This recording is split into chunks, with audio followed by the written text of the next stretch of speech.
Modern healthcare can work miracles. It can contribute to increased prosperity and security.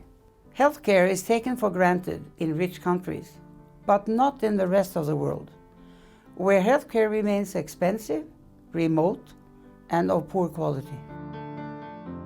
Too many people suffer ill health or even die because they cannot get the treatment that should be readily available. Households are plunged into poverty and the whole community suffers. Everyone should have access to health care without financial worries. This is why the elders are launching a new initiative to campaign for universal health coverage. These three groups put together are the majority of our populations, particularly in developing countries. It makes all the sense to prioritize those who have been left behind, those who are majorities of our people, to be the entry point to achieve universal health coverage. Women and girls have the greatest need of healthcare, but the least access to it in poor countries. Often this is because they lack the economic resources or independence to pay for healthcare. Even very small user fees stop poor people from accessing life-saving health services.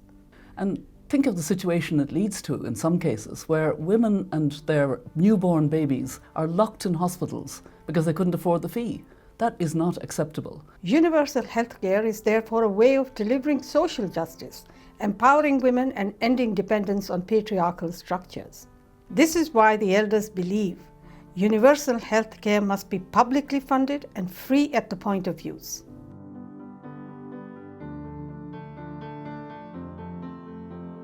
Universal access to health services would go a long way toward fixing the huge social and economic injustice that still prevails in the world. Even in wealthy countries, many are still excluded from its benefits and the comfort it brings to people who are sick and their families. I worked to improve access to health care when I was President of the United States, but it is still a contentious political issue today. Obamacare is a vital step forward, but too many people still lack access to health care in the U.S. today. Universal health care is important as a way of tackling entrenched privilege, reducing social barriers, and building solidarity. The elders believe that universal health care is an achievable goal if politicians have the courage to confront vested interests and oblige the rich to help pay for health services for the poor. Access to health care has been a key part of the international development agenda for many years.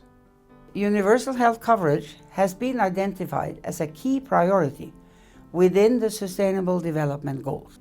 To be well educated, children need not only schools and good teachers, they also need to be healthy.